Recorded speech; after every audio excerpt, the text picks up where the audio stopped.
Lord Huron has just released the second song from what we believe could be a brand new album. The brand new album hasn't been announced yet, so Nothing I Need was released just a couple of days ago.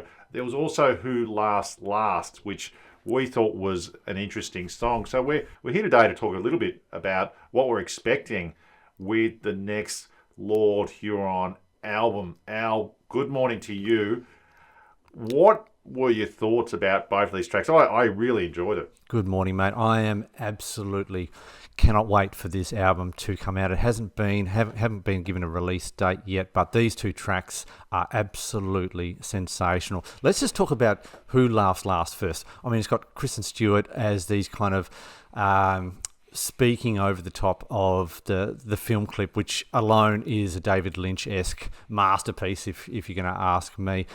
I absolutely love it. It kind of reminds me of the song by Filter featuring the Crystal Method called Trip Like I Do, the way that her lyrics kind of float over the music. But that riff and that intro is just burning. It is so fucking good. And I mean, compared to the new single that's just been released, Nothing I Need, which is like the other end of the spectrum, mate, big shoes to fill coming off the previous album, Long Lost, which I think is the best album of the 2020s. Huge call, I know.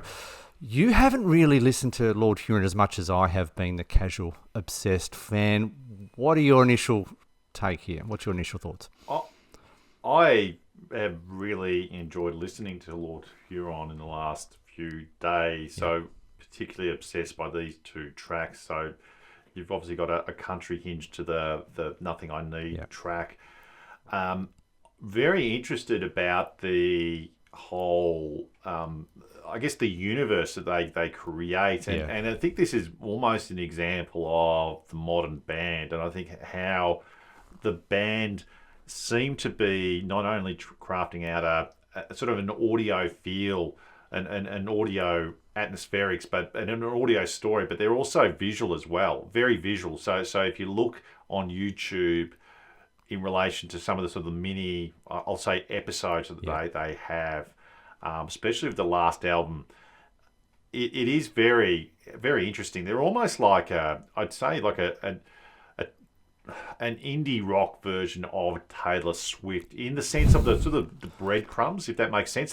This is a big call, but I can kind of see that this is what Taylor Swift does, and that's how almost she gets her fans hooked on what she comes out with. They're doing the same thing. So on the Reddits, for example, there's this fictional character, Lee Green, that is part of the previous album.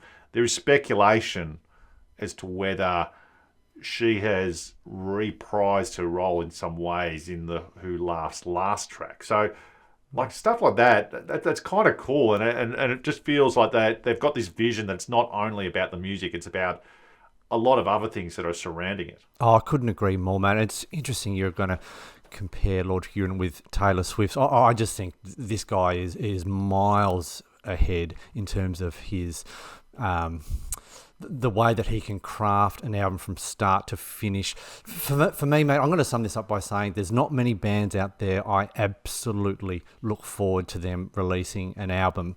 And this is one I really am looking forward to. I know you haven't listened to Long Lost from start to finish. It's an absolute masterpiece. And for those people who haven't, please give it a play. It's hard to really kind of sum up how excited I am about this album. And reading the comments on these two clips that have been released, there's a lot of fans hanging out for this album, mate. So it's an interesting space to see what they actually release in a few months' time, hopefully.